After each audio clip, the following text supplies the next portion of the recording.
RDPC, j'intègre le SDF, je prends la carte du SDF, je peux aller à l'Assemblée pour le compte du SDF. Point final. Si on respectait les lois au Cameroun, c'est ce qui allait se passer. C'est aussi simple qu'il n'y a rien de compliqué dedans.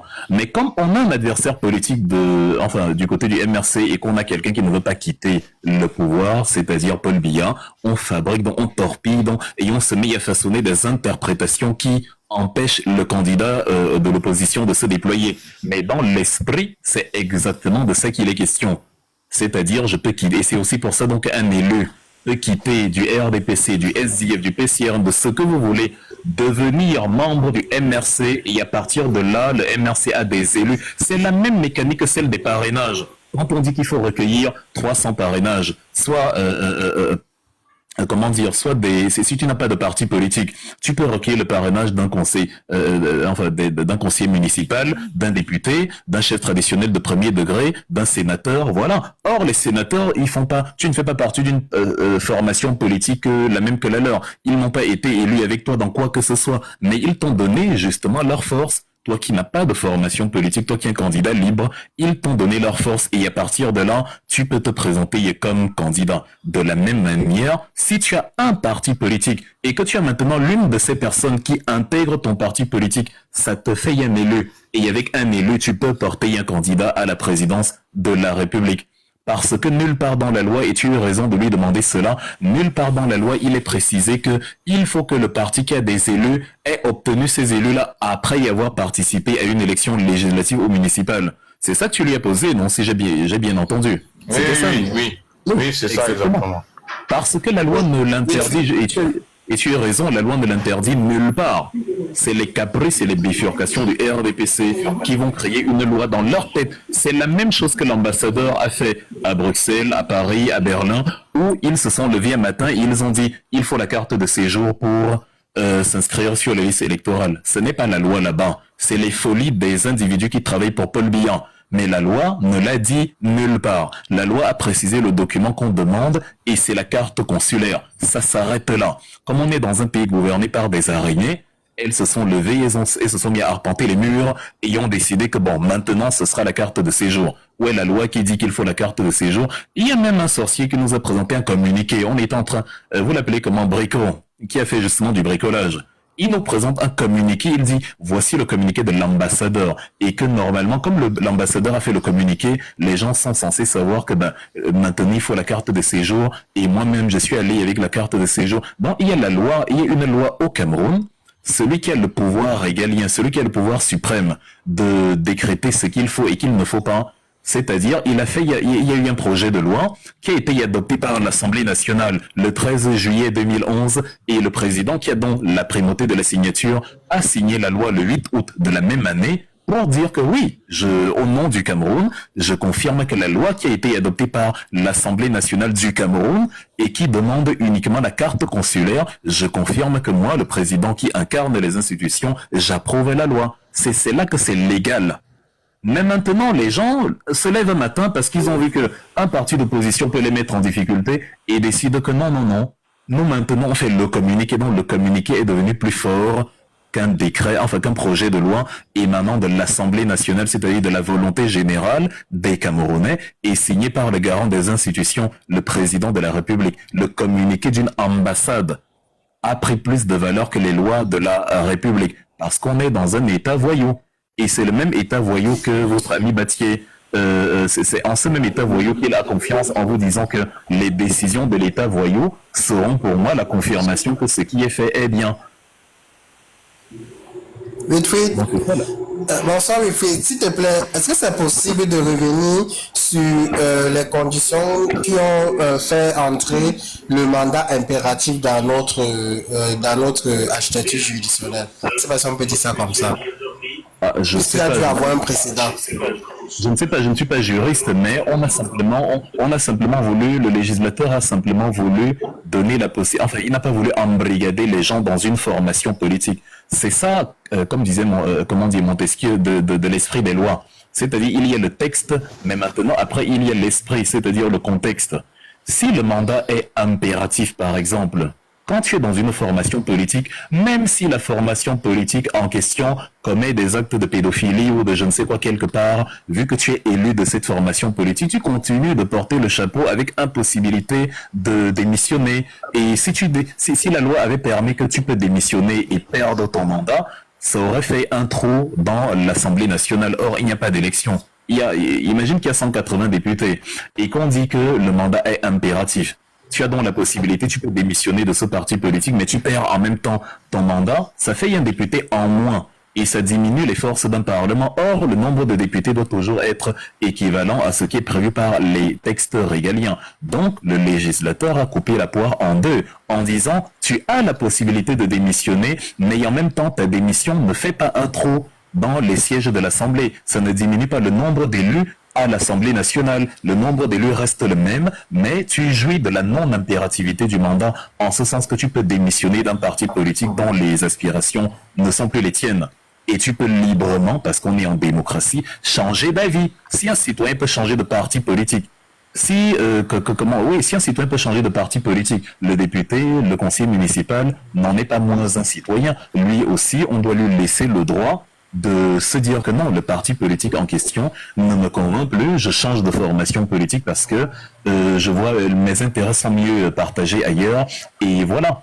Donc c'est aussi simple que ça. Et c'est pour ça donc on a mis dans l'article 15, tout mandat impératif est nul. Donc, je suis député RDPC, je constate que Paul Biya a massacré les gens à Meyo. Je me dis non, moi je veux que Paul Biya quitte le pouvoir. Je me rends compte qu'il y a un parti politique qui challenge Paul Biya, mais qui n'a pas d'élu.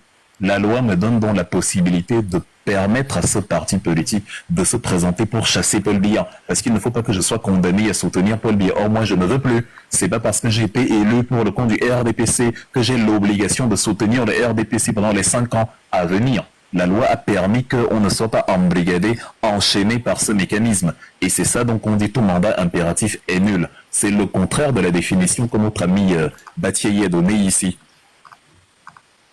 Je ne sais pas si mon explication, je ne sais pas si tu as compris mon explication.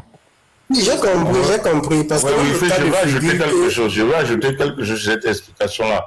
Il me dit aussi que le législateur a voulu permettre aux partis nouvellement créés de pouvoir présenter un candidat aux élections présidentielles avec la nullité du mandat impératif.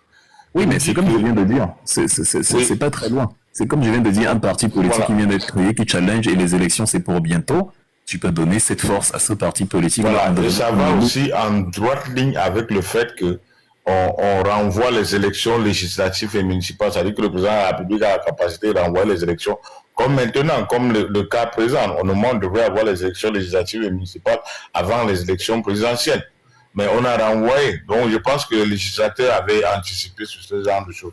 Oui, parce que nos lois sont calquées majoritairement sur les lois de la République française. Et justement, en République française également, tout mandat impératif est nul. Le nomadisme politique est très courant en France, où les gens changent de parti tous les 2 jours. Tel était au début de la législature dans telle formation politique, maintenant il est dans une autre formation politique. Or, c'est éventuellement un élu. Et la loi avait prévu qu'en cas de crise grave, le président peut proroger le mandat des députés, des élus. Maintenant, Paul Biya, lui, il proroge par volonté de nuire à l'opposition. Il proroge par caprice, il proroge sans motivation réelle. Ce sont eux qui nous disent qu'il y a pour nuire. Et dans l'esprit de la loi, on a donc voulu empêcher que le président fasse des prorogations dans le but de nuire à un parti d'opposition. Parce que là, c'est caporaliser les institutions. C'est s'accaparer, privatiser quelque chose qui appartient au peuple. C'est-à-dire, comme toi, tu veux rester au pouvoir, ton opposant menace ton pouvoir, tu utilises les institutions de la République qui ne t'appartiennent pas. Tu les utilises comme moyen pour faire du mal à quelqu'un. Si on condamne, cher Takam, les détournements de fonds, évidemment, on condamne également les détournements des institutions. Tu ne peux pas utiliser les fonds publics pour ton porte-monnaie personnel. Tu ne peux pas non plus utiliser les institutions publiques pour tes projets politiques personnels. Et donc, le mandat non impératif permet à ce que la prorogation des élections par le président de la République ne puisse pas lui permettre de nuire à un opposant. Parce que, en ayant prorogé, l'opposant qui n'a pas d'élu, le parti d'opposition qui n'a pas d'élu, peut récupérer 2-3 élus au sein des formations préexistantes et porter un candidat au présidentiel si elles se tiennent avant les élections municipales et législatives. Donc c'est un peu ça. Si le Cameroun respectait ses lois, c'est-à-dire même en l'état actuel, c'est vrai qu'il y a des choses à réformer, mais même en l'état actuel, si le Cameroun respectait ses lois, je vous assure que même Maurice Kamto n'allait se plaindre de rien. Il allait attendre d'être au pouvoir et de modifier pour améliorer ce qui peut encore être amélioré, notamment au niveau du code électoral. Mais sinon, les lois du Cameroun en l'état, elles sont très bonnes. C'est le respect des lois. La loi, elle est très bonne. La lettre, elle est très bonne au Cameroun, mais c'est l'esprit qui est tordu. C'est ça le problème qu'on a dans cette république en papier mâché. D'accord, oui. D'accord, Wilfried. Je pense aussi qu'il y a un aspect qu'on peut aussi regarder. Celui qui est dans un parti politique pour des raisons de discipline et que l'élu est détenteur, bon, il est si l'élu est dernier d'un mandat. Au cas où le parti venait à l'exclure, je pense que peut-être le législateur aussi fait ça pour protéger les mandats au cas des exclusions de l'élu au sein des rangs du parti. Peut-être.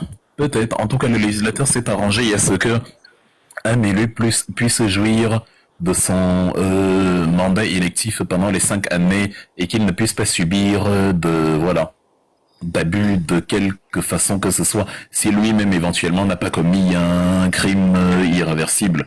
Mais dans le contexte où il faut présenter un candidat, la législation camerounaise permet au MRC sans problème de présenter un candidat. Malheureusement, 43 ans de mépris des lois ont habitué les Camerounais au mépris de la loi. C'est pour ça que pour les Camerounais, regardez quand vous discutez avec eux, ils ne réalisent même plus que c'est ce qui se passe actuellement là qui n'est pas normal et que c'est le contraire qui devrait se passer. Ils vous expliquent ce qui se passe comme si c'est bien que les choses se passent ainsi. Je me souviens quand tonton Valère Bessala parlait de cette histoire de Paul Aya Abimé. Il disait que, je sais que le MRC va convoquer cette histoire de Paul Aya Abimé. On va balayer tout ça. En fait, il parlait de ça avec une désinvolture, comme si le fait de balayer la jurisprudence Paul Aya Abimé était normal. La jurisprudence signifie que dès qu'on a accepté X éléments, on est obligé d'accepter cela pour les 1000 fois qui suivent. C'est ça la jurisprudence, le précédent. Une chose est arrivée, on a admise, ça permet que s'il y avait un vide juridique à ce niveau, le cas qui s'est passé précédemment sert d'exemple pour les cas suivants. Si on a admis quelqu'un comme RDPC, comme membre du PIAP alors qu'il était ancien RDPCiste, si on l'a admis comme candidat au présidentiel, on devrait admettre tout candidat appartenant à une formation politique qui crée une autre formation politique. Parce que ça fait que cette formation politique a désormais un élu. Et cette formation politique peut présenter un candidat. Maintenant, il s'avère que l'élu, c'est le candidat en question. Ben, ça change rien. Il se porte candidat. Le candidat peut éventuellement également être quelqu'un d'autre. Ça revient au même. Le parti a un élu et présente un candidat. Top. D'accord, réorganise alors. Continuez, non? Moi, je suis plus mobile. Cécilia, vas-y. Monsieur Lirosbo, s'il vous plaît.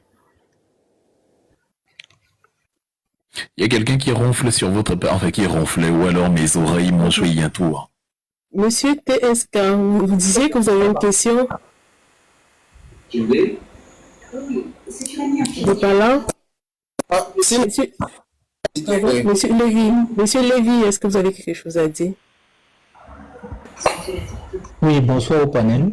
Bonsoir, monsieur. Bonsoir. J'ai une question pour Wilfried.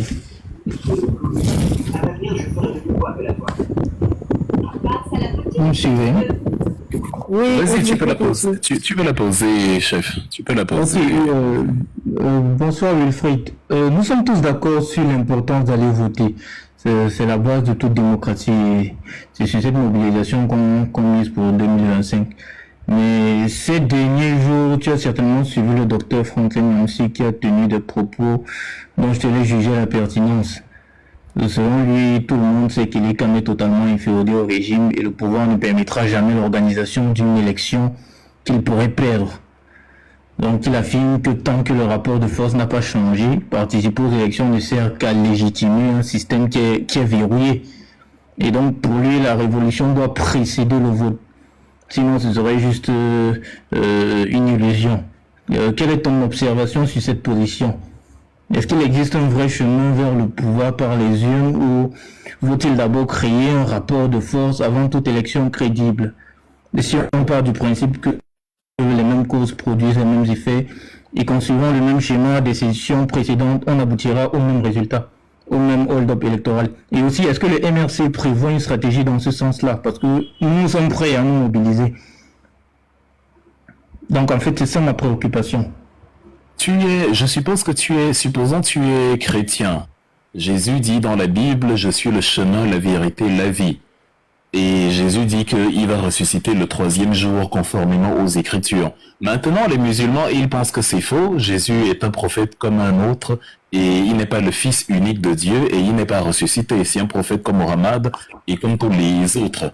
Est-ce que tu te lèves le matin donc pour essayer de dire à tous les musulmans qui pensent que Jésus n'est pas ce que tu crois, que en fait Jésus c'est le fils de Dieu?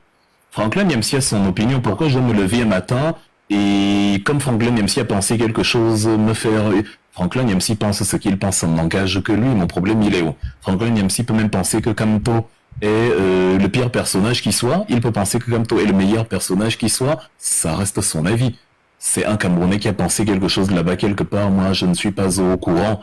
Si Franklin Nyamsi pense que la révolution doit précéder les élections, mais ça, est-ce qu'il dit quelque chose de nouveau? Qui parmi nous ici ignore que si 30 millions de personnes descendent à la poste centrale, Paul Biya va tomber? Est-ce qu'il réinvente la roue? Il ne dit rien que personne ne sait. Le problème, c'est que, est-ce qu'il a donc dit dans son commentaire que toi tu allais lire la manière de procéder? Parce que tout le monde sait que oui, il faut mettre 30 millions de Camerounais dans la rue. Mais bon, comment on met 30 millions de Camerounais dans la rue? Puisque nous tous on peut faire le même constat. Je suis d'accord, tu mets 30 millions de Camerounais dans la rue, Paul Biya va tomber.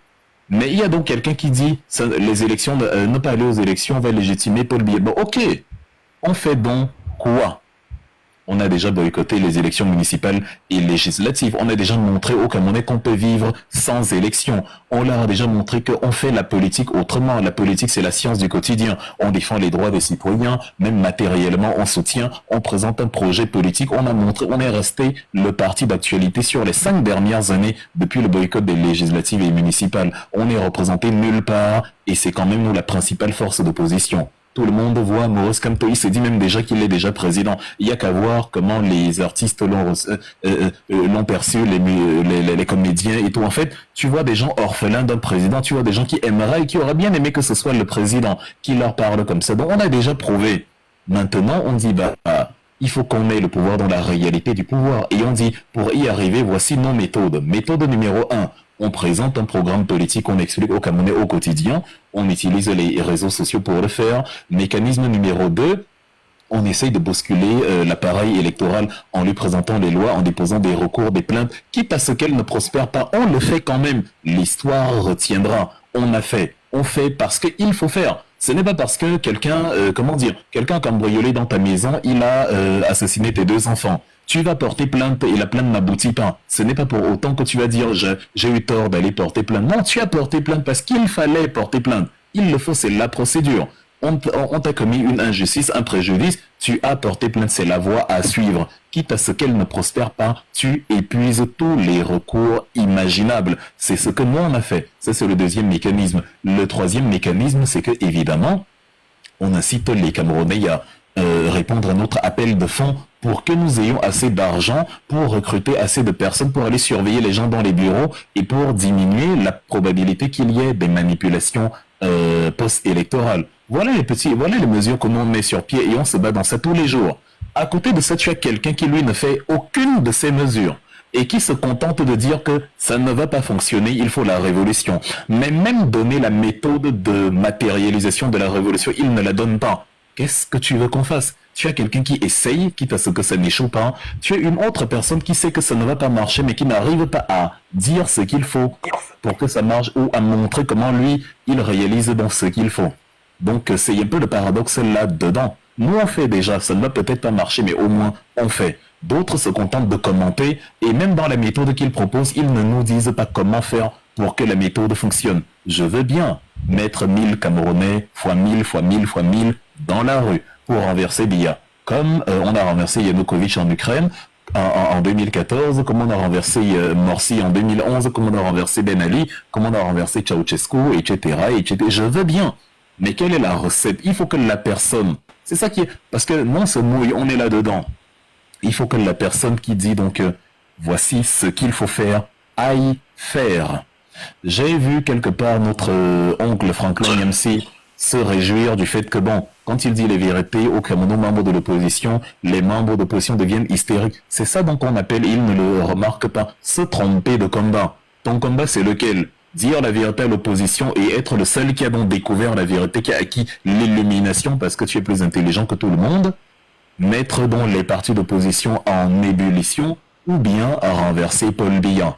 Moi aussi, parfois, quand je veux provoquer le PCRN, je fais des petits trucs qui les font s'agiter. Quand je dis, par exemple, qu'ils n'ont aucune chance d'être, de gagner les élections. D'ailleurs, c'est quelque chose que je pense. C'est clair, même si ça ne leur plaît pas. Ça peut m'amuser de les titiller, mais c'est pas de la finalité. Ma finalité, c'est de renverser Paul Biya. Il ne faut pas que je dise que le PCRN ne peut pas gagner les élections. Et moi-même, je me retrouve dans une situation où je ne peux pas gagner les élections. Donc, je me focalise sur le combat principal, la valorisation, de mon parti, le MRC, la contribution communicationnelle et pédagogique à l'appel de fonds que nous avons lancé, la participation communicationnelle et pédagogique à notre programme de campagne et la contribution communicationnelle et pédagogique à toutes les plaintes que nous déposons contre Eric Essoussé, contre Elekam, contre... Vous allez remarquer, je ne parle jamais sans citer un article de loi. Or, je suis pas un juriste. Je n'ai pas fait sciences juridiques, j'ai jamais fait ça. Mais on a appris à s'intéresser aux lois pour comprendre quelles sont les lois qui sont violées par Eric Essoussé. On est devenu juriste par, de manière autodidacte. Donc c'est ça ma contribution, parce que je sais ma finalité. Mais si la finalité de Franklin Nyamsi, c'est de dire, quand je dis mes vérités, les opposants se mettent à trembler, non, ça c'est de l'auto-glorification. On n'a pas le temps pour ces enfantillages. Tu as la formule pour amener Paul Biya à tomber, applique la formule. Ne dis pas que tu as la formule pour attendre le jeu, parce que là on est dans un jeu où il attend quand Elekam va frauder les élections pour dire « je vous avais bien dit ». Mais c'est quoi ça?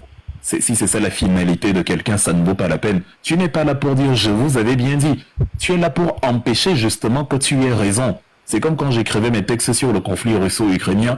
Zelensky n'est pas mon ami ou mon cousin, donc je ne peux pas lui faire parvenir mes textes. Mais je les écrivais en disant voici comment ça va finir. Et je ne voulais pas avoir raison. Malheureusement, les Ukrainiens ont mis un comédien à la tête de l'Ukraine qui va, qui va conduire leur pays vers la ruine. Et aujourd'hui, Zelensky était à la Maison-Blanche. Il est sorti précipitamment avant la fin de la réunion parce que c'était très tendu. Trump s'est moqué de lui là-bas en disant dégage de là, tu n'es pas intéressant, on va se partager ton pays et bref, la vie va continuer. Tu vas même finir en exil quelque part. Je ne voulais pas que ça arrive, donc la communication était dans le but d'empêcher cela, mais je ne connaissais pas Volodymyr Zelensky. Toi, tu connais Maurice Kamto, tu connais le MRC, tu connais les membres de cette formation politique-là. Viens donc leur dire ce que toi tu as prévu de faire pour que le scénario que tu viens de décrire ne survienne pas. Parce qu'un analyste politique n'aime pas avoir raison. Nous, le travail des analystes politiques, c'est de prédire toujours les mauvais scénarios. Et en général, on ne veut pas que ça se réalise. On analyse et on dit ça va déboucher vers le chaos, dans l'espoir que les gens se servent de nos analyses pour empêcher le chaos.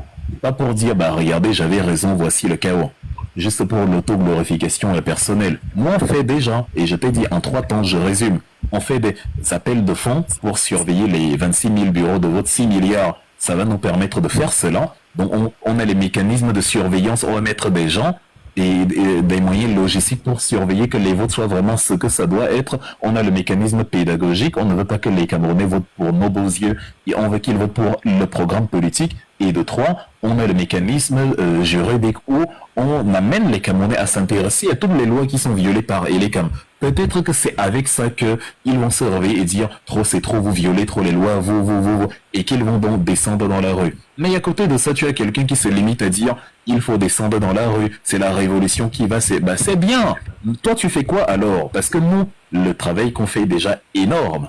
Il est énorme. On a éduqué les Camerounais d'ici, et d'ailleurs, Ceux qui peuvent se déployer, notamment ceux de la diaspora, et c'est pour ça qu'on les estampille comme étant les Camerounais du MRC. Or, c'est juste des Camerounais qui, eux, ont la possibilité de faire cela. J'ai vu les activistes de la diaspora enfariner un ministre de la République quelque part à Bruxelles. Demain, ils vont dire que c'est Kamto qui les a envoyés. C'est la prise de conscience de la dénonciation que nous faisons au quotidien qui a permis aux Camerounais de voir que ces gens-ci méprisent nos lois. C'est pour ça que dans les endroits où ils peuvent s'exprimer, notamment la diaspora, ils font ces actions-là que vous voyez. Si les Camerounais du Cameroun pouvaient faire la même chose, si on mettait de côté la répression policière barbare, ils le feraient, parce qu'ils ont les yeux ouverts sur toutes les violations de loi. Et donc, nous continuons à faire notre travail, à exposer les lois qui sont violées, et c'est le troisième pan de notre approche par rapport à la campagne. C'est ce que l'on peut faire, c'est nos moyens. Voilà le maximum de nos forces. Celui qui estime qu'on n'a pas bien fait doit s'assurer qu'il a au moins fait le petit maximum que nous on a fait là. C'est ce que nous attendons. Tu peux? Attendez, monsieur Samuel, on a déjà assez parlé. On va donner la parole à quelqu'un d'autre. Monsieur Bio-Levenel, est-ce que vous avez quelque chose à dire? Oui, j'ai deux questions à poser à Wilfried. Bonjour à tout le panel. Vous m'envoyez 1000 € avant de poser les questions. Posez trop de... Je suis... S'il vous plaît, envoyez des cadeaux à monsieur Wilfried. Il a tout On m'a bombardé des questions sans... Je n'avais pas... Il faut motiver, il faut encourager, il faut t'appeler au live, envoyer des cadeaux. C'est quelqu'un à qui je tiens beaucoup qui m'a demandé de venir sur cette plateforme Takam pour vous débarrasser de votre ami Batier. Je comptais partir, mais quand je viens, vous me prenez en otage. Donc, en contrepartie, j'exige d'être payé. J'exige... Envoyez des cadeaux, normalement, monsieur Wilfried. Parce que ce sont des séminaires, normalement, qui sont souvent payants, hein, donc on va pas... Oui, évidemment, je suis d'accord avec toi. Hein. Tu es très lucide. Les sorciers qui sont là, ils remarquent pas ça. Nous sommes 161 personnes, donc envoyez assez de cadeaux pour motiver monsieur Wilfried à continuer avec nous.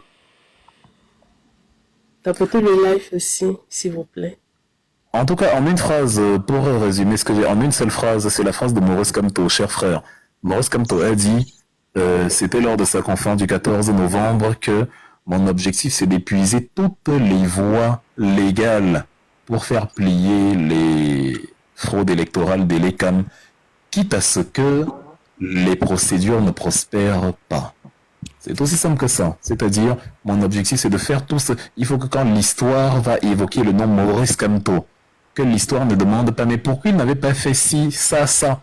Mieux, ça ne marche pas, mais tu as tout fait. Plutôt que tu laisses des portes ouvertes sous prétexte que non, c'est pas ce qu'il fallait faire, c'est pas ce dont nous faisons. Ça ne va pas marcher, mais nous faisons. Quand tu as perdu ta télécommande dans la maison, tu ne sais pas où elle se trouve, donc tu fouilles toutes les pièces. Tu sais qu'il y a des pièces où tu vas fouiller où la télécommande ne se trouve pas.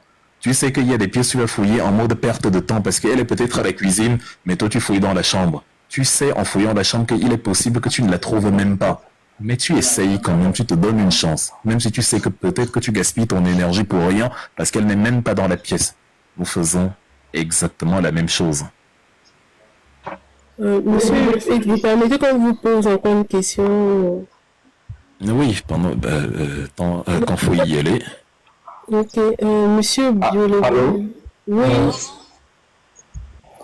Ok, je disais que j'avais deux questions. Ma première question, justement, concerne la liste électorale nationale de l'ECAM. Peut-être je pourrais poser des questions qui ont déjà été posées parce que j'ai rejoint le live il n'y a pas longtemps, donc désolé si je le fais. Et n'hésitez pas à me dire si ça a déjà été posé pour qu'on puisse passer à autre chose. Donc la première question concerne justement la liste électorale nationale. En admettant que après tous les recours légaux que le MRC est en train de poursuivre, de suivre, admettons que l'ECAM ne publie pas la liste électorale nationale. Est-ce que le MRC a des stratégies qu'ils envisagent faire pour pouvoir vérifier qu'exactement il n'y a pas de doublons, il n'y a pas de doublons sur la liste électorale nationale et que c'est une liste électorale nationale qui est, comment je vais dire, qui est tout à fait légale et qui n'est pas sujet à une fraude quelconque. Parce que moi, de mon background d'informaticien, moi je voulais, quand j'ai vu ce matin qu'il y avait un lien qui parlait de la liste électorale nationale sur Internet, je suis parti cliquer.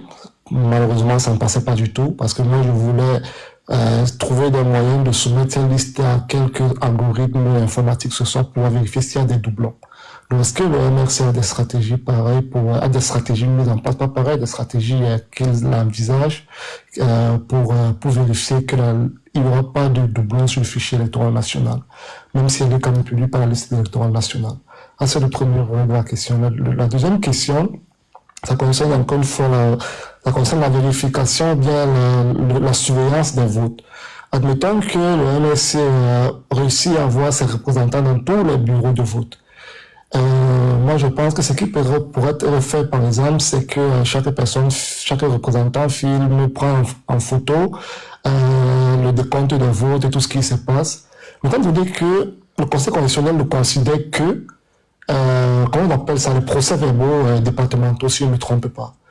Admettons que on finisse de surveiller les votes et que le procès-verbal final dit toujours que c'est pas le MSC qui a gagné, que c'est notre parti politique, en l'occurrence le NDPC qui a gagné, malgré que notre compilation dit qu'on a gagné. Comment nous pouvons, quelle stratégie utiliser, quels sont les moyens légaux qu'on peut utiliser pour justifier, pour faire en sorte que notre compilation, bien ce que nous avons, puisse faire foi. Merci. Comment tu utilisais sur la deuxième partie de ta question, tu as parlé de on.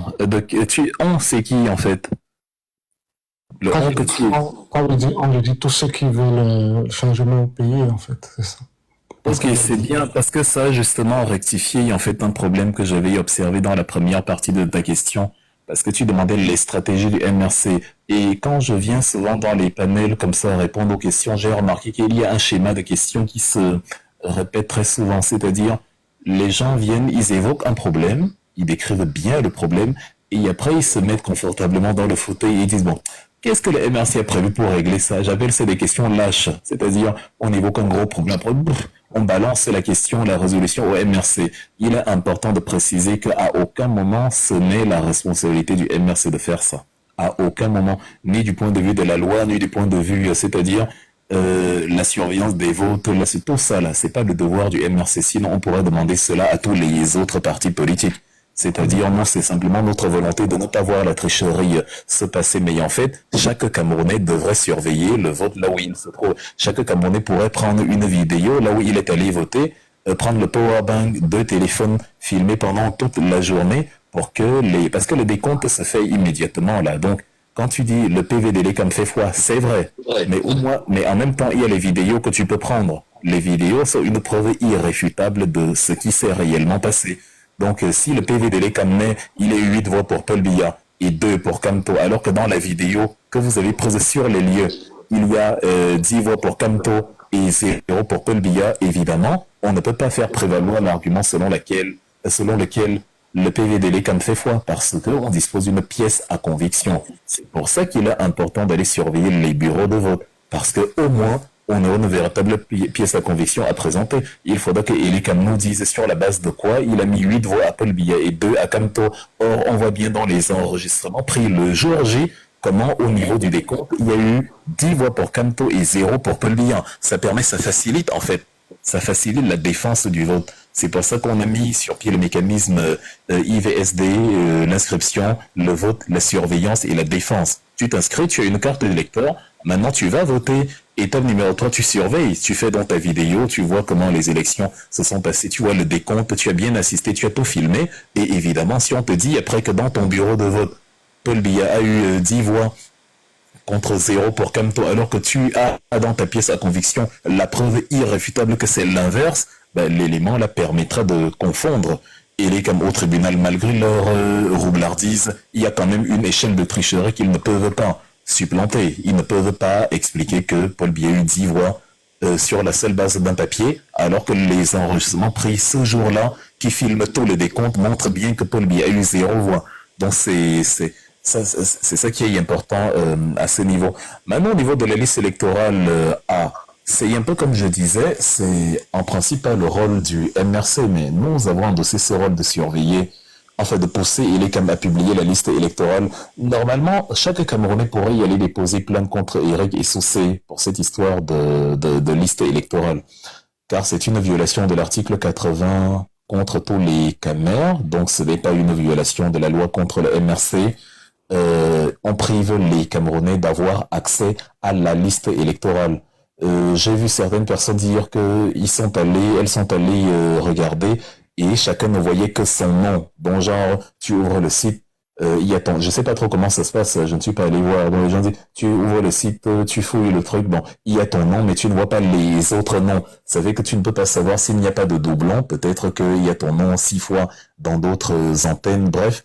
Or, on demande la publication de la liste, c'est-à-dire que tout le monde doit pouvoir lire tous les noms. S'il y a 8 millions d'électeurs, tout le monde doit pouvoir lire les 8 millions. Si quelqu'un a le temps et veut lire les 8 millions, il doit pouvoir avoir la possibilité de lire les 8 millions et de s'assurer qu'il n'y a pas un nom qui apparaît 2 fois.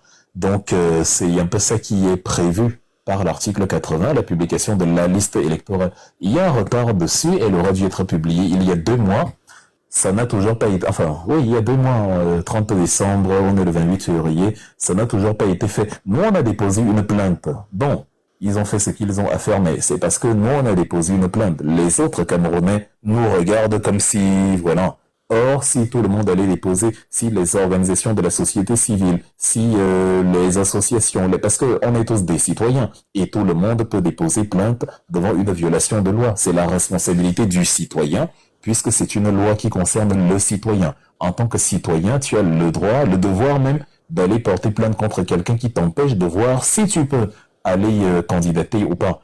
Là, c'est tellement important que dans les pays occidentaux, tu vois les élections qui se sont passées en Allemagne il y a 2 jours. Comment dit, tout le matériel électoral est envoyé par la poste à chaque Allemand 2 semaines avant la tenue des élections. Donc tu n'as pas à aller, en fait, tu n'as rien à faire. Même la carte d'électeur, tu n'as rien à faire. Tout vient te trouver à la maison parce que c'est un droit absolu.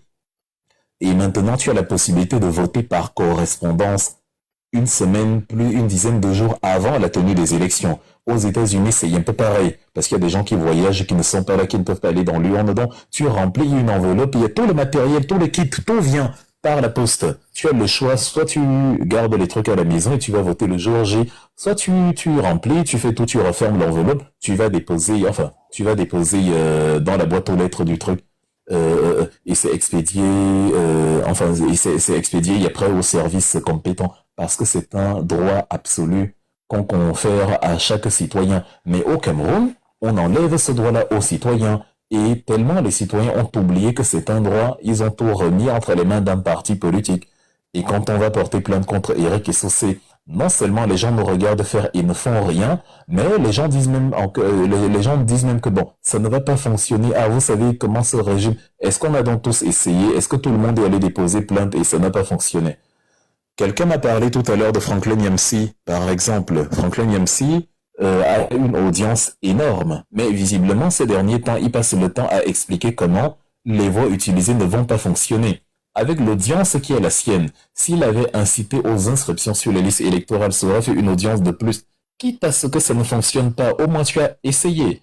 On appelle ça la conquête des libertés. Ce n'est pas censé fonctionner le jour J, mais chaque coup contre le régime permet quand même de déplacer la pierre au niveau de la plage. C'est comme ça que la mer déplace les pierres au bord de l'océan. C'est lent, mais c'est fini par fonctionner. Le combat de Martin Luther King, de Nelson Mandela, ça a duré des années, voire des décennies. Mais s'ils avaient attendu de trouver le point, c'est-à-dire la pichenette spéciale, qui va faire que dès qu'on donne un seul coup, ça fonctionne, ben jamais ils n'auraient abouti au résultat. C'est l'ensemble des petits coups qu'ils ont donnés qui a permis à ce que, finalement, les problématiques de ségrégation raciale contre lesquelles ils se battaient finissent par être résolues, plus ou moins. C'est aussi la même chose avec le droit de vote pour les Noirs, le droit de vote pour les femmes, bref, toutes les batailles que les humains ont menées à travers l'histoire. Donc on aimerait bien que, plutôt que de nous regarder et de dire ça ne va pas fonctionner, ça ne va aboutir à rien, les gens qui ont une audience, ou du moins les autres citoyens, les gens qui ont soit la force du nombre, le peuple camerounais, les gens qui ont une audience comme Franklin Nyamsi, viennent ajouter leur force à ce que nous avons déjà. Si tu vois 2 personnes pousser un gros camion et que le camion ne bouge pas, ne te moque pas d'eux en disant que vous perdez votre temps, est-ce que vous pouvez déplacer le camion? Viens y ajouter tes 2 mains. le camion va peu à peu commencer à vaciller parce qu'il y a une force supplémentaire qui s'est y ajoutée. Peut-être qu'en vous voyant 4-5 et ça ne bouge pas, au moins on voit 4-5 personnes, ça saute aux yeux et les gens vont venir se joindre à vous, 6, 7, 8 et à la fin vous serez 20 personnes qui allaient pousser le camion. C'est la même chose. Donc nous, on n'a pas prévu de miracle.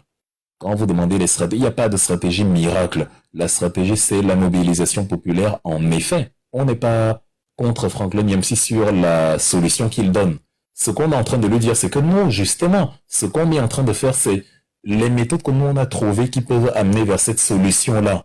Et on aimerait bien que s'il a de meilleures, qu'il les propose aussi. Parce que quand on porte plainte contre Eric Essoussé, c'est pour que les Camerounais voient la violation de loi et se mobilisent en ce sens. Quand on fait la pédagogie en disant c'est l'article 80, c'est-à-dire le responsable publie la liste électorale nationale au plus tard le 30 décembre. C'est ce qui est prévu dans l'article 80 du code de la loi électorale. Donc quand on fait la pédagogie dessus, c'est pour que les Camerounais soient au courant. Quand on va déposer plainte, c'est pour qu'ils sachent que on a déposé plainte. Donc tout ça là, c'est nos mécanismes qui y concourent. S'il ne le fait pas, plutôt que de demander au MRC quelle est la stratégie que vous avez prévue, si ça n'aboutit pas, les Camerounais, le peuple camerounais doit plutôt se demander est-ce que ça n'a pas fonctionné parce qu'on a laissé le MRC aller seul dans cette histoire? Est-ce que si les 30 millions que nous sommes avions chacun déposés, que ce soit à titre personnel ou dans le cadre d'associations, de groupements, de collectifs, si on avait déposé des centaines et des centaines de plaintes, est-ce que ça n'aurait pas abouti justement à ce à quoi nous aspirons, plutôt que de voir un seul parti faire et de se dire « Ah, ça ne va pas fonctionner ». Donc voilà en fait la vraie question à se poser à ce niveau. Merci Wilfried. Je voulais juste ajouter 2-3 petits trucs pour enchérir ce que tu disais.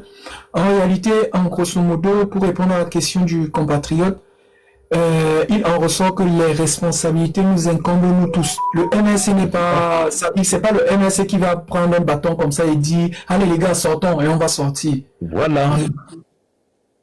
Nous avons notre responsabilité qui a engagé nous tous. Inscription massive sur les listes électorales, exiger à Eric Essoussé d'afficher la liste nationale électorale, s'inscrire massivement, aller voter, contrôler les votes, prendre des photos. C'est des pièces à conviction d'une certaine façon.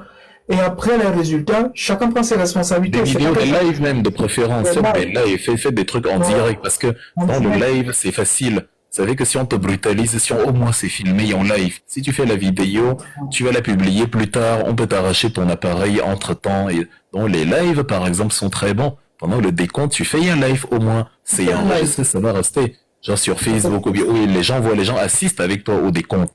Les gens enregistrent même peut-être ton live et les gens savent que au bureau à Mayome Sala, au bureau du quartier numéro 5, il y avait 6 voix.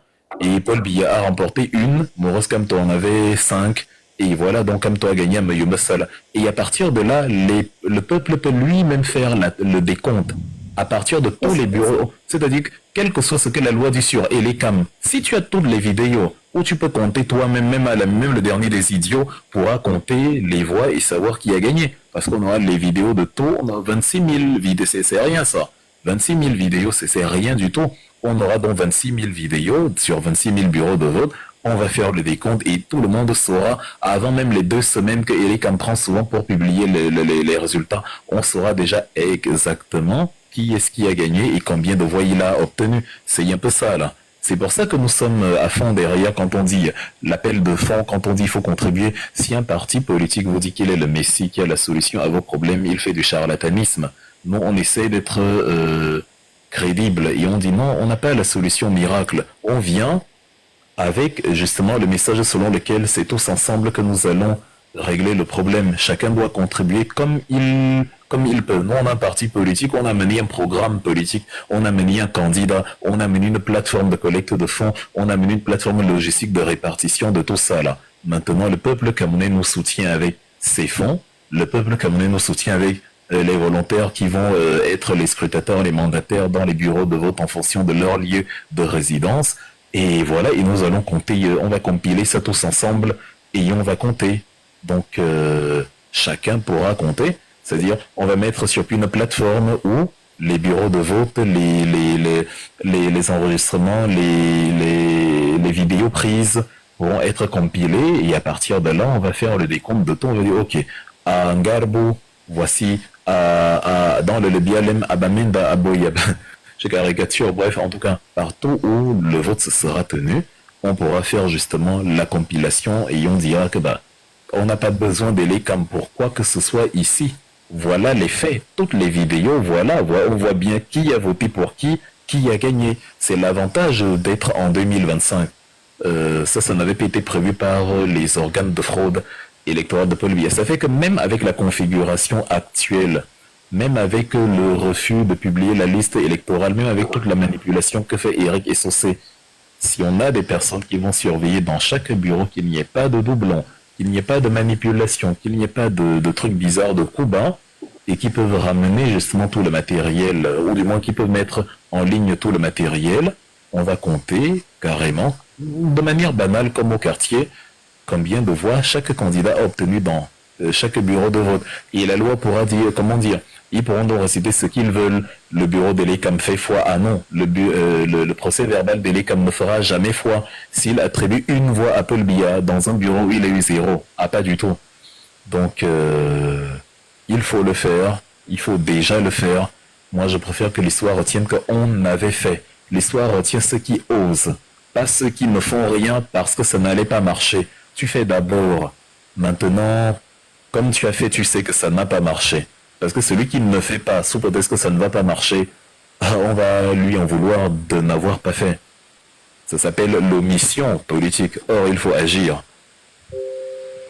On va donner la parole à Monsieur Léris.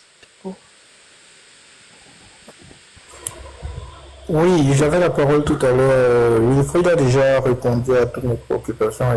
Non, Monsieur Léris, bon. Plutôt monsieur. C'est monsieur dans le d'accord. Mais une dernière chose, s'il te plaît. Wilfried, la dernière fois, tu as organisé une très grosse conférence sur le tribalisme d'État. Ça a duré pratiquement 10 heures. Nous qui n'avions pas complètement suivi, tu as dit que tu devais partager la rediffusion sur ta chaîne YouTube.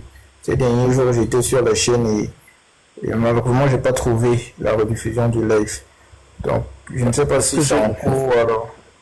Oui, tu me harcèles. Le truc est disponible un mois. J'avais dit que j'allais le publier. Laissez-moi le temps. Je te signale qu'avant-hier, dans la nuit d'avant-hier à hier, j'ai encore fait une autre conférence de minuit à 7h du matin, donc de 7h sur Ernest Wangé et les bêtises de l'inculte Abel Ilimbilobe. Donc à un moment donné, on est des humains, on doit se reposer, on doit faire ci, on doit faire ça, on doit gérer autre chose. Donc ne nous demandez pas beaucoup, parce que voilà, on est des humains, on est limité, on fait ce qu'on peut à notre rythme.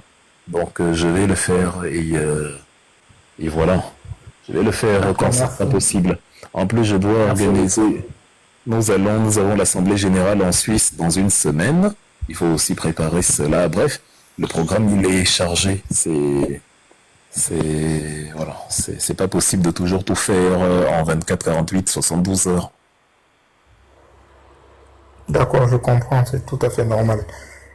Donc, je vais donc descendre et laisser la place à quelqu'un d'autre. Ou alors... D'accord, merci Monsieur Lévy. Monsieur Testa, merci à vous. Bonne soirée. Monsieur Testa. Le du live, notre chef Takam.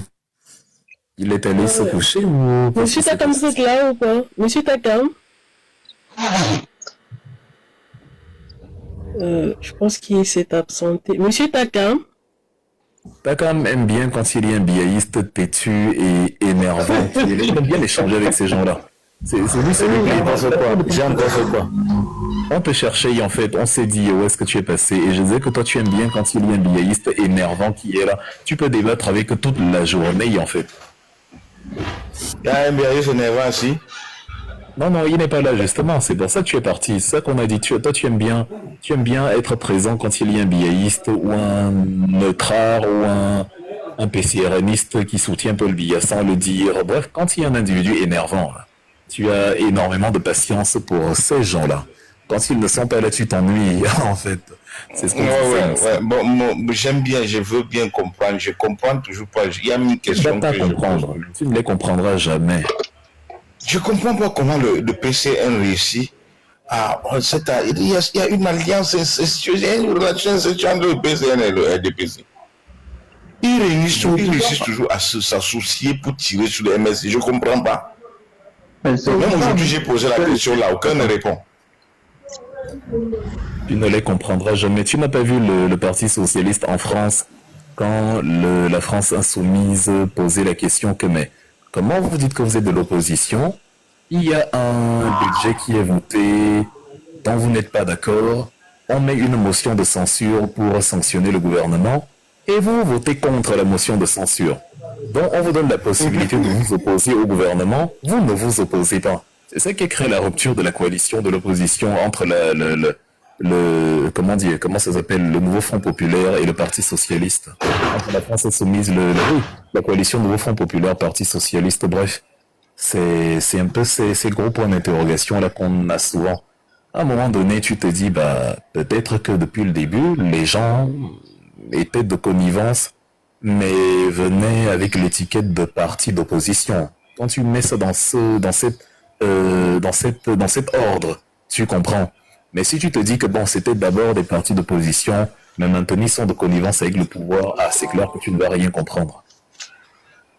Ouais, j'arrive à rien comprendre avec les gens là. Et ils ont développé une haine. Souviens-toi, lors des élections municipales et législatives, je crois que c'est en 2020, lorsqu'il fallait, quand d'abord on a descendu dans l'Union Ekele, les 31 conseillers les régionales. Voilà, les régionales. Les 31 conseillers municipaux du PCRN ont voté curieusement. À l'unanimité. À l'unanimité, ils ont voté les listes du RDPC. Alors que c'est un parti de l'opposition. Dans l'Union Ekele. Oui, dans l'Union Ekele. Tous ont voté le RDPC. Donc tu comprends ce que tu comprends et puis bon, voilà. Ouais. C'est tellement souillant, hein. Donc les gars ont décidé de ne même pas envoyer leur propre candidat. Ils ont tous tiré dans leur jambe. Exactement. Leur fief. Si vous permettez, avant de on peut prendre une question de Léris Bonson, parce que depuis qu'il attend. Merci Cécilia. Est-ce qu'il ne faudrait pas que nos amis en Roger, vous leur donneriez du grain à moudre? Monsieur Léris Bon. Oui, je suis là présent. Vous m'entendez? Oui, on vous entend très bien, monsieur. Merci. Merci de me passer la parole. J'ai une question pour Wilfried. Ça concerne la monnaie, notamment le franc CFA. En parcourant le programme du MSC, j'ai vu que c'était mentionné clairement dessus que le Cameroun va sortir du franc CFA. Et d'ailleurs, même je m'attendais à ce que ce soit tout un gros texte, tout un gros paragraphe, mais c'est juste, je crois, une des lignes. C'est mentionné, on sortira du franc CFA, point. Quand j'avais vu ça, je me suis demandé mais comment ça va se faire, comment un truc qui paraît aussi complexe puisse être résumé en une seule phrase. Et dernièrement, dans un live, avec les recherches que j'ai faites, dans un live que Fauti a fait dernièrement, j'ai appris que il suffit juste d'un format et d'un bic pour écrire une note et notifier la France que dans les accords coloniaux, que ce soit économiques, militaires ou quoi que ce soit, qu'on se désengage, on est plus dedans. J'ai été surpris que depuis que nous sommes dans le CFA, depuis que nous subissons les accords coloniaux, il a fallu juste à Guillaume Vondor de prendre un format et de rédiger une lettre pour qu'on sorte les affaires. Ok.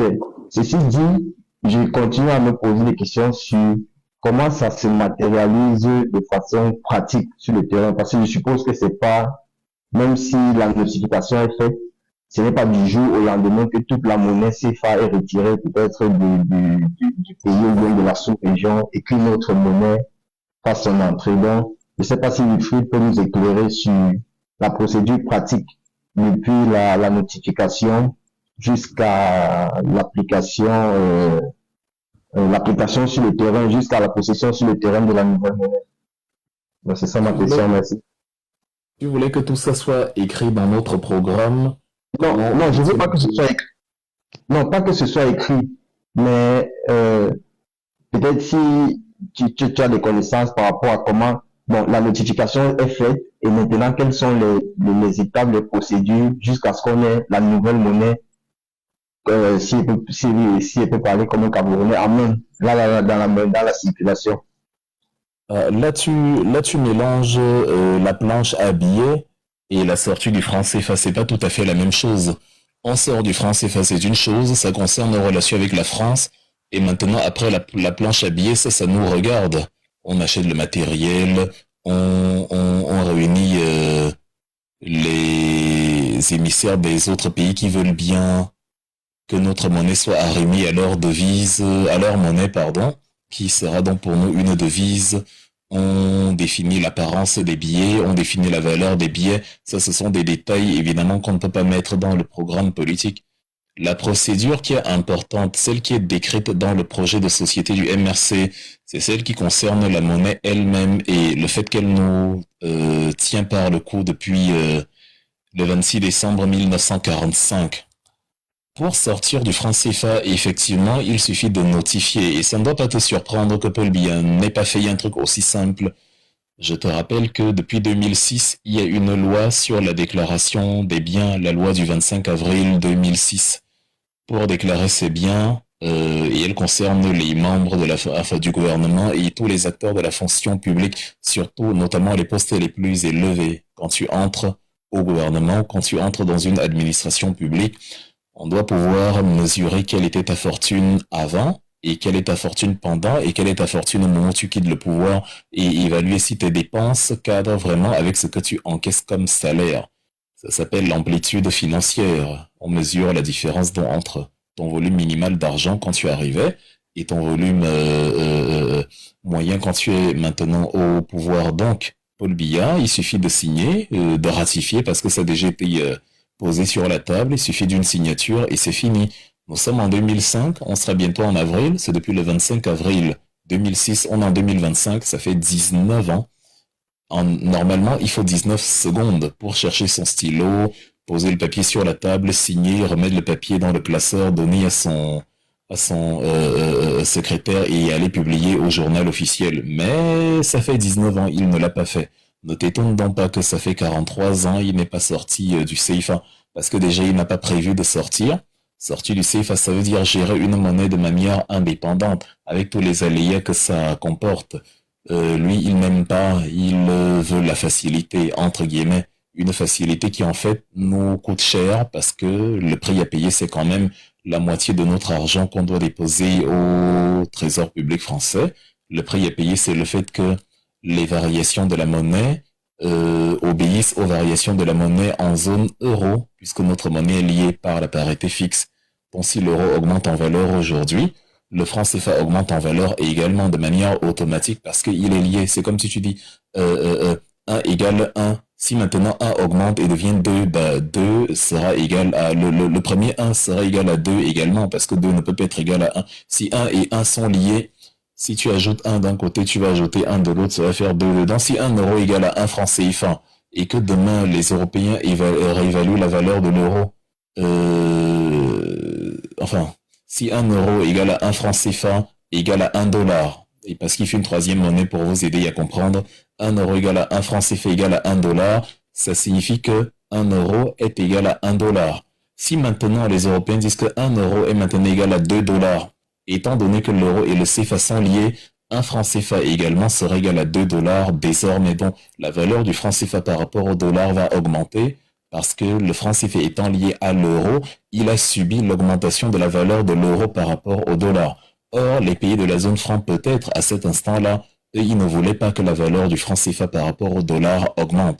Mais comme le CFA était lié à l'euro et que l'euro a augmenté en valeur, le franc CFA aussi a augmenté en valeur par rapport à la troisième monnaie qu'est le dollar, dont la conjoncture, c'est-à-dire les variations monétaires, les variations économiques dans la zone euro, contamine immédiatement les variations économiques dans la zone franc CFA. Or, la réalité économique des deux zones n'est pas du tout pareille. À un moment donné, toi, tu veux peut-être baisser les prix de tes produits parce que tu veux faire face à la concurrence. Mais comme ta monnaie est liée à une autre monnaie, au moment où la monnaie là est surévaluée, ta monnaie aussi se retrouve surévaluée par rapport aux autres monnaies et tu ne peux pas faire concurrence. Or, c'est ce que toi tu voulais faire à cet instant T. Donc, on paye cela et Paul Biya, voilà. Lui, il considère que bon, comme c'est quand même l'autre qui gère l'essentiel, il garantit, voilà, la stabilité, la convertibilité, tous les gros mots qu'ils aiment utiliser pour se donner, pour essayer de convaincre que cette monnaie, il y a de la pertinence. Bon, lui s'en est accommodé, hein, ça ne le dérange pas du tout, donc il n'a rien fait. Le MRC a prévu donc pour sa part de sortir de là par 3 mécanismes qui sont mentionnés dans le programme que tu as lu, page 26. Nous allons sortir du franc CFA et on dit, bon, maintenant, comme sortir n'est pas toujours évident, parce que déjà sur le plan politique, les dirigeants qui sont sortis en solo ont été assassinés, nous allons réfléchir à des mécanismes de sortie en groupe.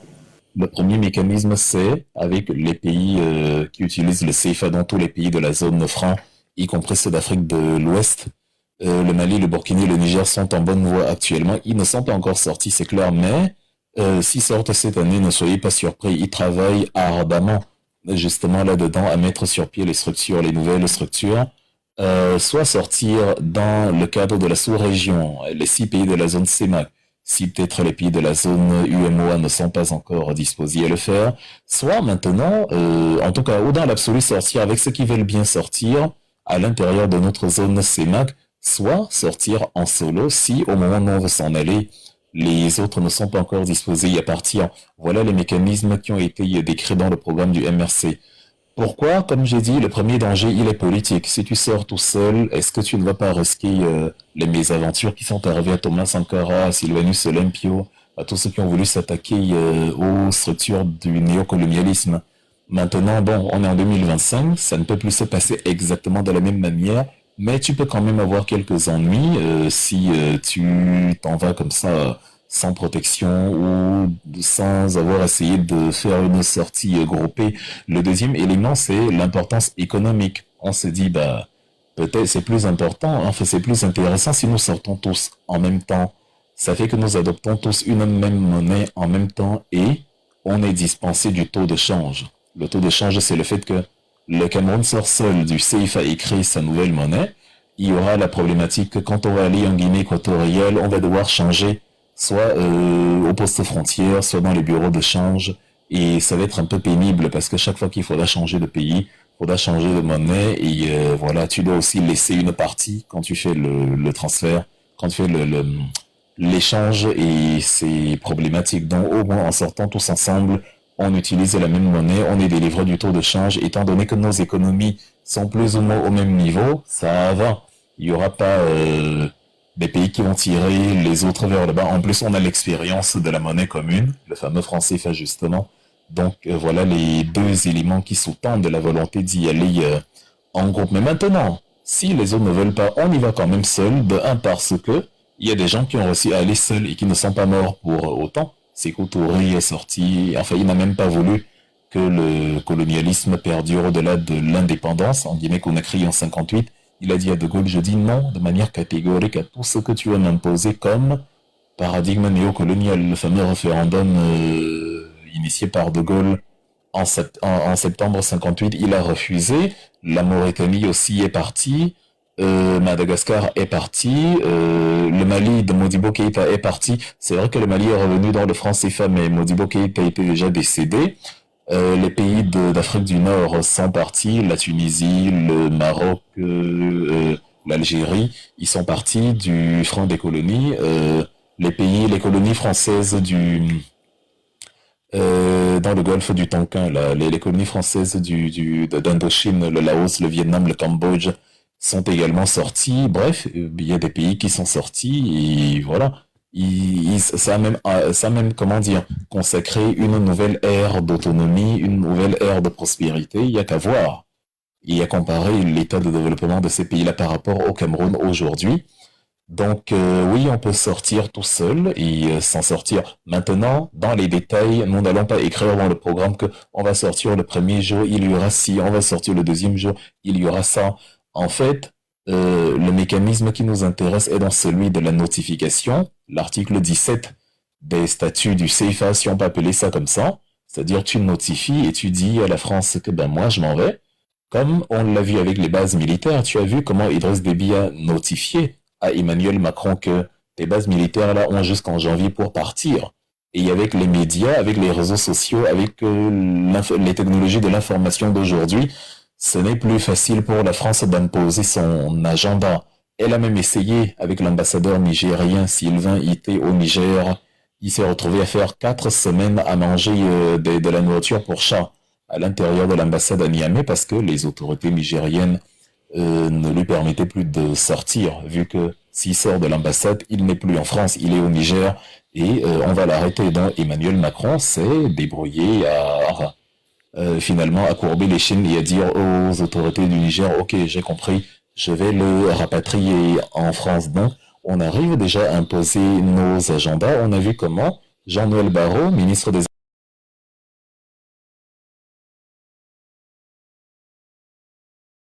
que l'échange était fructueux. Et il a été surpris que à son retour à Paris, il découvre comme tout le monde dans les médias et les réseaux sociaux que Idriss Déby Junior va chasser toutes les bases militaires françaises. Il y en avait 3, à Béché, à Faya, à N'Djamena. Et c'est exactement ce qu'il a fait, en insistant d'ailleurs que je crois que Macron se trompe d'époque s'il pense que on va continuer à nous marcher dessus comme avant. Donc, ce qui reste, c'est de faire la même chose sur le franc CFA. C'est-à-dire,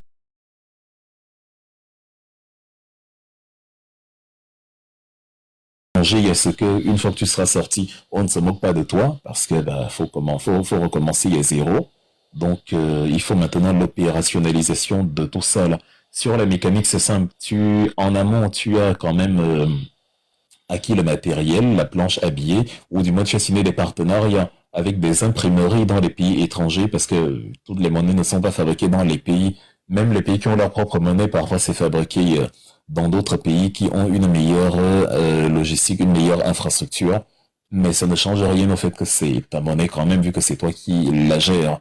Les pays qui ont de meilleures installations, qui peuvent installer de meilleures sécurités pour éviter les falsifications, les faux billets. Mais si tu peux le faire toi-même, tant mieux. Tu achètes donc le matériel, la planche à billets, tu réunis tes informaticiens, tu achètes l'encre, tu achètes le papier, tu achètes les systèmes informatiques pour installer les sécurités sur les billets, bref, voilà. Tu réunis tes informaticiens. Maintenant, tu as notifié la France que je sors du franc CFA, tu réunis tes ministres des Finances, ton ministre des Finances, tu réunis ton gouvernement, vous élaborez donc justement le mécanisme, le projet de loi consacrant la création de la nouvelle monnaie. Ça part à l'Assemblée vote, et voilà, maintenant il ne reste plus qu'à commencer à battre la monnaie. Ça c'est de manière caricaturale, la manière dont ça se décline. Mais ça, c'est ce qui se passe après, une fois que tu as notifié, une fois que tu as décidé que tu sortais de là, et une fois que tu as en amont, négocié avec les partenaires internationaux, ok, l'Allemagne, les États-Unis ou l'Union européenne même, tu as créé une nouvelle monnaie, il faut bien qu'elle s'échange avec d'autres monnaies, tu discutes avec les autres pays, la Chine, le Vietnam, bref, ceux qui sont bien disposés à arrimer leur monnaie à la tienne. C'est ce que Sylvanus Olympio avait fait. Ça lui avait pris 2 ans au Togo, après l'indépendance du Togo, je crois que c'était le 27 avril 60. Il a pris 2 ans. Il avait d'ailleurs demandé à De Gaulle 2 ans parce que De Gaulle, ne lui pardonnant pas sa volonté de s'émanciper, De Gaulle a essayé de le mettre en difficulté en le sortant immédiatement de la tutelle française. Mais il a dit non, pas tout de suite. Il a réussi à obtenir aux Nations Unies la pression contre la France pour qu'elle continue de soutenir, entre guillemets, le Togo et de le garder sous parapluie français le temps qu'il se prépare. Et c'est parce qu'il s'était bien préparé, évidemment, que la France, avec ses amis locaux, a fini par l'assassiner 2 jours avant que la monnaie n'entre en circulation. Mais il avait pris ces 2 années pour faire dans ce que je viens de te dire, c'est-à-dire réunir les économistes pour tabler sur l'aspect, la configuration, le fonctionnement de la nouvelle monnaie, réunir des conseillers financiers. Il avait même un conseiller monétaire allemand parce qu'il avait étudié en Allemagne, et il savait que les Allemands savaient s'y prendre en matière de monnaie. Après tout, c'est eux qui avaient mis la France sous le nazisme monétaire pendant la période de Vichy. Il avait, voilà, c'est-à-dire, il avait mis tout le dispositif, il s'était entendu avec les Allemands, notamment, d'arrimer la nouvelle monnaie au Deutsche Mark allemand. Donc, la monnaie avait une contrepartie internationale en Deutsche Mark, elle pouvait donc s'échanger avec des devises, et une fois que tout ça était prêt, il a dit, la date, c'est le 15 janvier 63. Bon, la France, voyant que celui-là allait vraiment leur échapper parce qu'il avait tout bien fait, elle l'a assassiné 48 heures plus tôt. Aujourd'hui, on est en 2025, ce n'est plus possible d'assassiner quelqu'un, enfin, ce n'est plus facile d'assassiner quelqu'un comme ça. Donc, faut juste le courage politique d'y aller et se dire que on n'est plus des, enfin, on n'est pas des enfants. On a des économistes qui enseignent en Occident. Il est hors de question qu'on ait peur de gérer notre propre monnaie. Même s'il y a des difficultés, les difficultés, ça arrive à tout le monde. Est-ce que même les Européens s'en sortent avec leur monnaie? La zone euro, elle est en crise tout le temps. Les pays européens sont en crise. Mis à part l'Allemagne, eux réalisent une bonne santé économique. Peut-être les pays scandinaves ou la Suisse. Mais sinon, la France, le Portugal, l'Espagne, l'Italie, de temps en temps, ça tangue énormément. Et même l'Allemagne qui se portait bien, les choses ont commencé à aller moins bien depuis la crise ukrainienne où ils ont perdu l'approvisionnement en gaz. Donc c'est normal d'avoir des difficultés, faut pas avoir peur, faut y aller et voilà. Merci, monsieur Wilfried. S'il vous plaît, tapoter, envoyer des cadeaux, s'il vous plaît, pour motiver monsieur Wilfried, parce que ce qu'il fait là, généralement, ce sont des séminaires qui sont vraiment payants, ou alors vous payez une formation à l'école pour pouvoir avoir ce genre d'informations, c'est tout en cours. Donc, essayez d'encourager, c'est pas méchant, essayez d'encourager, et voilà. Et on essaie aussi de tapoter les lives pour sécuriser parce qu'ils sont en train d'être signalés. Si vous êtes satisfait de la présence de monsieur Wilfried, faites-le savoir en envoyant des cadeaux, ça permet aussi de motiver aussi. Mais qui signale et pourquoi? Qui signale en fait? Alors, je sais pas, généralement ce sont des opposants, d'autres opposants qui signalent le live. Et pourquoi ils signalent? Alors, je sais pas trop. Je pense que c'est la question que nous nous posons. Et pourtant, ce que vous dites n'est pas vraiment méchant. Et c'est pas mauvais, quoi. Ça permet plutôt d'instruire et tout, donc je sais pas pourquoi les gens se permettent de signaler. J'ai vu des gens répondre à certains Boateng en commentaire. Qu'est-ce qu'il dit? Je ne vois pas ses commentaires. Monsieur Boateng, attends, on va essayer de regarder ça. Alors, il dit c'est trop facile. Donc, en fait, c'est trop facile de... Je pense qu'il y a un peu... Pendant ton exposé, il ne cessait d'écrire que ça allait être trop facile. Donc, comme quoi, pour dire que la théorie est facile à énoncer et la pratique sera toute autre chose. Je ne sais pas si c'était dans une optique de moquerie ou bien quoi. Mais j'ai quand même expliqué comment ça a pris 2 ans au président togolais. Les gens écoutent ce qu'ils décident d'entendre. Moi, je dis les choses comme elles se sont déroulées. Ouais, c'était parfaitement expliqué. Quiconque t'a suivi a dorénavant des notions, peut-être des étapes qu'il faut franchir pour que ce soit effectif. Notamment, il y a une préparation. Je comprends pas les gens, c'est-à-dire comment dire, la théorie, est-ce que j'ai les moyens actuellement de faire une planche à billets, c'est normal qu'on parle. Les gens sont incroyables. C'est comme ce qui me pose il y a 3 jours, on me posait une question sur le programme politique et j'étais en train d'expliquer et quelqu'un disait ce ne sont que des mots. Mais vous voulez qu'on utilise quoi en fait? Vous demandez, il y a quelqu'un son programme politique, il vous l'explique et vous dites ce ne sont que des mots, mais on parle avant d'agir. Kwame Nkrumah a écrit dans le conscientisme, son livre Conscientism, que la théorie sans la pratique est vide et la pratique sans la théorie est aveugle. Les deux angles sont clairs. C'est clair qu'après la théorie, il faut la pratique. Mais avant la pratique, il faut la théorie. Comment tu vas faire un truc que tu n'as pas théorisé? Donc, qu'est-ce que vous voulez en fait? C'est normal qu'on explique ce qu'on va faire par les mots. Je pense que c'est tout à fait normal. Monsieur Seymour, avant de prendre votre question, on va permettre à ceux qui n'ont pas parlé de parler. Monsieur Unique. Si tu me permets, il y a juste 30 secondes. Je voulais aller dans ton sens et rappeler à tous ceux qui ont l'habitude de suivre le foot, de vraiment l'encourager, parce que les connaissances dont il nous gave, comme tu as dit, c'est vraiment payant sur d'autres cieux. Et lui, il décide de faire bénévolement. Donc les gars, n'hésitons pas à l'encourager. N'hésitons pas aussi à payer ses 2 livres. Il a ses livres qui vend. C'est aussi une autre façon de l'encourager. Moi, personnellement. Merci pour le coup de pub. Oui, donc c'est le moins que je puisse faire. Dans les gars, n'hésitons pas.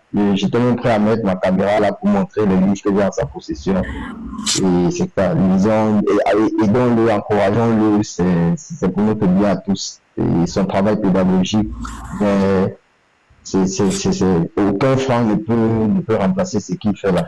Donc c'est pas la blague quand il dit que ça épuise faire des lives de 10-12 heures de temps en parlant seul.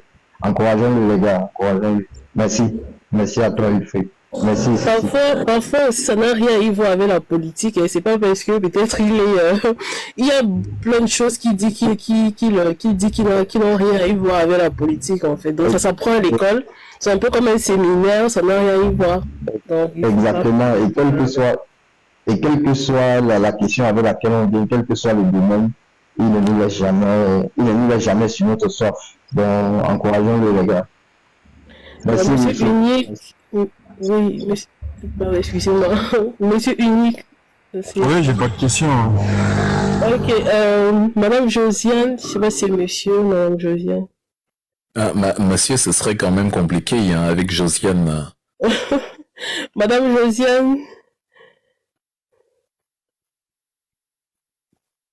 Je pense qu'on va prendre la question de monsieur Sema. Ok, merci. Wilfried, voilà, j'ai un peu du mal avec le programme du MSC, du moins à comprendre le côté sur la réforme foncière. Si c'est possible, tu pourras un peu mieux me l'expliquer. Et de deux, je voulais un peu te projeter une image et avoir ton avis. Supposons que par miracle, à cette élection 2025, nous ne parviendrons pas à avoir la magistrature suprême. Comment est-ce que en 2026 nous parvenons à engranger énormément de mairies, notamment sur notre programme en ce qui concerne les centres de métiers pour nous autres qui n'avons pas assez parcouru avec l'école, qui n'avons pas fait des études universitaires. Comment est-ce qu'on pourra faire avec les municipalités qui seront à notre charge afin d'implanter les centres de métiers? Si cela se fait, comment est-ce qu'on pourra le financer si on n'a pas le pouvoir de décision, notamment à la présidence? Et ma dernière question, c'est, j'aimerais aussi savoir, il y a en 2018 ou après 2018, tu avais organisé un séminaire où tu avais formé des communicants. Est-ce que ça sera encore possible que tu fasses une opération comme celle-là? Merci. Alors, on va commencer par la première question. Qu'est-ce que tu as lu sur le foncier en fait dans le programme et qu'est-ce qui t'a posé problème? Quelle est ta préoccupation exactement? En fait, j'ai pas réellement compris concrètement ce qu'on va faire. Peut-être j'ai pas réussi à assimiler en fait. Qu'est-ce que tu as vu? Parce qu'il faut d'abord, je ne vais pas réexposer tout le programme ici. Il faut que tu me dises, j'ai lu telle chose et je n'étais pas convaincu et donc, voilà. Ne venez pas et dire, qu'est-ce que le MRC a prévu sur le foncier? Qu'est-ce qu'il a prévu sur, sinon je peux vous répondre, bah, allez lire, c'est dans le programme. Oui. Oui, comme je disais, j'ai pris le programme, je l'ai lu. J'ai déjà retenu quelques-uns. Sous le foncier, sincèrement, j'ai pas réussi à assimiler. J'aurais te dit à telle partie ou à telle partie, ça aurait été mieux, mais j'ai vraiment pas réussi à assimiler. Je voulais juste que tu m'aides à mieux comprendre. Même comme ça n'était pas beaucoup, j'ai pas réussi. En fait, je ne peux pas comprendre ce que tu n'expliques pas. Tu vois, là, tout à l'heure, sur le CFA, quelqu'un m'a dit, ben, vous avez dit que vous sortez du franc CFA, mais vous n'êtes pas entré dans les détails de la manière dont vous allez sortir. Vous avez simplement dit que vous allez sortir soit à plusieurs, soit tout seul en 3 lignes. Au moins, il est allé de manière spécifique et j'ai pu répondre. Mais si tu me dis qu'est-ce que le MRC a prévu sur le foncier, bah, ça dépend. Il n'y a pas un sujet qu'on appelle le foncier.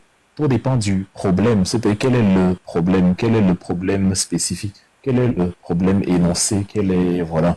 Donc, par exemple, je vais te dire que si on va construire l'autoroute Yaoundé-Douala, on va s'arranger, si on va construire une autoroute quelque part, on va s'arranger d'abord à dédommager les personnes que nous allons exproprier parce que l'autoroute doit bien traverser les terres. On va s'arranger à construire des logements sociaux dans les périphéries de la ville qui vont servir de zone de recasement éventuelle pour ces gens-là, parce que on ne peut pas, parce qu'on leur a donné l'argent, les laisser dans la rue. Il faut qu'il y ait éventuellement des maisons à disposition qu'ils peuvent louer à partir du moment où ils ont l'argent justement de l'indemnisation, plutôt qu'ils se retrouvent éventuellement à construire. Bref, pardon, en fait, je caricature juste pour dire que bon, identifier un problème précis et on te répondra de manière aussi précise parce que le foncier englobe beaucoup trop de domaines. Il y a des gens pour qui le foncier c'est le fédéralisme communautaire. Quand on a déplacé les bassins, on les a répartis en 2 régions. C'est la seule tribu qui n'a pas de région, donc il faut qu'on crée une région bassa. Eux, voilà leur problème foncier. Et là, par exemple, je vais te dire qu'on ne va pas procéder comme ça. Sinon, chaque tribu va réclamer sa parcelle de terrain. Il y a plusieurs registres où il y a des gens qui peut-être se sont expropriés un terrain qui soi-disant appartient à l'État. Or, ils avaient déjà payé ce terrain-là et l'État ne les a pas indemnisés. Évidemment, je vais te dire que le MRC ne va pas récupérer au nom de l'État un terrain que quelqu'un a payé sans avoir au moins remis à la personne qui avait acheté le terrain l'argent équivalent à la valeur de ce terrain-là au moment où l'État récupère. Donc c'est ça en fait le sujet foncier. Il est très vague, voilà, c'est un sujet qui englobe un spectre énorme. Et comme je ne peux pas analyser tout cela ici, parce que ça fera 1000 questions en une fois, pour la partie là, je vais t'inviter à aller regarder si tu identifies un truc précis. Parce que finalement, si tu ne te souviens pas, peut-être que tu n'as même rien contre tout ce qui est prévu là-dedans. Donc peut-être en relisant bien.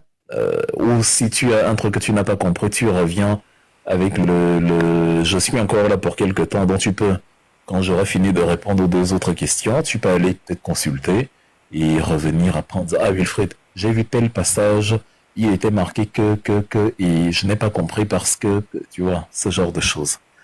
Donc je vais passer plutôt aux questions suivantes. Alors, deuxième question, c'était sur C'était quoi la deuxième question déjà? J'ai oublié. La possibilité, au cas où si par miracle, en cette prochaine élection de 2025, nous ne parviendrons pas à arriver à la magistrature suprême et qu'à l'élection 2026, nous parviendrons à engager énormément de municipalités en ce qui concerne notre plan de gouvernance, notamment sur la jeunesse, sur les centres de métiers. Dans ce cas-là, comment est-ce que nous ferions pour financer les centres de métiers, étant donné que nous ne possédons pas le pouvoir décisionnel à la présidence? Justement, le programme du MRC, c'est quand on a la présidence, les écoles de métiers qu'on va mettre sur pied pour que même les gens qui n'ont pas eu de gros diplômes, qui n'ont pas fait de grandes études, mais qui ont des talents ailleurs, puissent faire prospérer leurs talents dans ces domaines-là. Là, tu me dis, comment est-ce qu'on va les mettre si on n'a pas le pouvoir? Comment est-ce qu'on va construire l'autoroute si on n'a pas le pouvoir? Comment est-ce qu'on va moderniser l'armée si on n'a pas le pouvoir? Justement, on ne peut pas. Il faut avoir le pouvoir pour le faire. Tu as aussi parlé des municipalités en 2025. Est-ce qu'il y a des législatives? Est-ce que c'est prévu en 2025, les législatives et les municipales? Ou tu parlais de 26? J'ai dit 26. 26. J'ai dit 25. Oui. Oui, enfin, quand tu n'as que le pouvoir présidentielle 2025, 2026 plus. Oui, si tu n'as que le pouvoir de maire ou de conseiller municipal, tu ne peux faire que les micro-projets entre les mains du maire ou du conseiller municipal. Si tu es, je sais pas, député et que tu as une facture de, je sais pas, 5 millions de francs CFA par mois comme budget de fonctionnement, supposons, ça ne te permet pas de faire de grands centres de métiers, ou bien tu peux éventuellement, ça et là, fournir, je sais pas, un kit de soins à l'hôpital municipal de X zone, peut-être des tables bancs pour une école, tu peux refaire la peinture de tel établissement, tu peux fournir quelques couveuses pour telle structure sanitaire. Mais voilà, tu fais des petits projets comme ça au quotidien. Tu peux faire un petit atelier de formation sur l'entrepreneuriat. En fait, vraiment des micro-projets. C'est un peu ça l'objectif. Tu peux éventuellement, si tu as 5 millions, tu dis que bon, sur les 5 millions, moi, le maire de la ville, je vais lancer un concours d'écriture où les 3 meilleurs écrivains se verront remettre la somme de 500 000 francs CFA pour le gagnant, 200 000 pour 300 000 pour le deuxième, 200 000 pour le second. Donc, comme ça, tu as une facture de 1 million que tu donnes au meilleur pour stimuler un peu le côté pédagogique, le côté créatif. Bref, ça, c'est des petits projets. Mais maintenant, les grands projets, une école de métier, il faut un budget. C'est le budget de l'éducation nationale. Et le budget, tu le définis avec les réformes que tu mets sur pied en tant que président. Si tu te rends compte actuellement que le budget du ministère des enseignements secondaires, actuellement, il est d'environ 600 milliards de francs CFA. C'est le budget le plus haut. Mais évidemment, il s'avère encore insuffisant. Surtout qu'il y a beaucoup de ministères ou de structures administratives qui ont, qui n'ont peut-être même pas de raison d'exister. Tu vois, il y a le budget... le Conseil économique et social, qui évidemment ne sert à rien, mais qui a quand même un budget de 2 milliards de francs CFA. Tu peux enlever le Conseil économique et social et ajouter 2 milliards à l'éducation nationale. Tu peux opérer comme ça des suppressions de structures inutiles pour faire des économies et allouer cet argent ailleurs. Ça fait donc que tu peux te retrouver avec 1000 milliards de francs CFA pour le ministère des enseignements secondaires au lieu des 600 milliards actuellement, et avec ça, tu as plus d'argent pour mettre sur pied des trucs comme les centres de métiers, la modernisation des écoles, l'approvisionnement, l'équipement en outils informatiques des lycées et collèges, bref, de vraies mesures d'ampleur. Ça demande à avoir le pouvoir. Donc on ne peut pas faire des choses qui ne sont possibles dans ces proportions-là que quand on a le pouvoir. Sinon, le reste, c'est des micro-projets à échelle locale. La troisième question, c'était sur les formations que je faisais au... Tu avais organisé... après 2018, tu avais organisé des séminaires pour former des communicants où sont été issus des jeunes comme... comment son nom va m'échapper... Charles Djikam, Sylvestre Idriss, Charles Djikam, Idriss Emaga. Oui, je voudrais savoir s'il y aura encore d'autres séminaires comme celui-là, d'autres formations comme celui-là. En fait, ce que j'avais fait au Cameroun, ce que je voulais faire à distance, avait été empêché à chaque fois par les éléments de Paul Atanganji. C'est-à-dire pour eux-mêmes des ateliers de formation politique, c'était une tentative d'insurrection. Chaque fois, on louait la salle, on faisait des trucs, et les gens m'appelaient, on m'envoyait des vidéos en me disant, Wilfried, Atanganji vient de barricader toute la zone. À un moment donné, j'avais l'impression d'être le ministre de la Défense du Cameroun. Parce que quand j'organisais mes petits ateliers politiques, la police camerounaise, la gendarmerie, bloquait, et empêchait que ça se tienne. Et donc, on a eu recours à un plan B, on utilisait l'outil technologique WhatsApp. Donc on le faisait sur WhatsApp. On avait créé un groupe, le 3W, Work with Wilfried, et c'est là-bas qu'on se retrouvait. Donc on faisait du coaching privé. C'est-à-dire, j'avais demandé aux volontaires qui voulaient bien, j'avais mis mon numéro à disposition, et ceux qui voulaient bien me contactaient, et chacun m'envoyait une vidéo, comme il essayait d'analyser quelque chose, et après on faisait un appel vidéo. On faisait un entraînement où chacun essayait un peu de montrer comment il débat, on essayait de corriger ce qu'il y a à corriger, c'est ça qui a...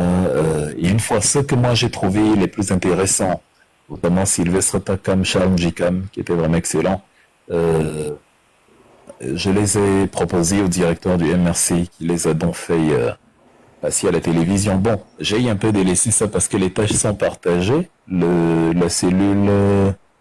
Alors, Bibo Missak n'aimait pas quand j'utilisais le mot cellule. En tout cas, le secrétariat national à la communication du MRC, justement, les a organisés pour les interventions télé, le Sénacom. Donc, bref, c'était un peu ça. Ça fait que je ne sais pas si je vais recommencer cela. Ça va dépendre. Au pire, je pourrais en parler au secrétariat national à la communication. On pourra voir comment on peut faire ça en synergie, mais ce n'est plus tout à fait mon rôle de prendre ça sur moi. On essaye vraiment d'être structuré. Il y a des gens habilités à faire ça, désignés par le président. Mais voilà, rien ne m'empêche de le faire aussi de temps en temps également, mais de manière aussi assidue et régulière, comme il y a 6 ans, je ne pense pas. Mais on n'exclut rien, donc on verra. Ça m'avait pris il avait vraiment fallu prendre un mois entier pour travailler dessus. Ça va vraiment dépendre si la météo le permet. Ok, Oui, c'est merci bien. les chefs à Bangui, effectivement. D'accord. Monsieur Jean, Alors, il y a Yann Gombo qui dit qu'elle a trop mal en commentaire. J'ai pas compris. Est-ce qu'elle peut venir nous expliquer la nature de sa préoccupation? Ok.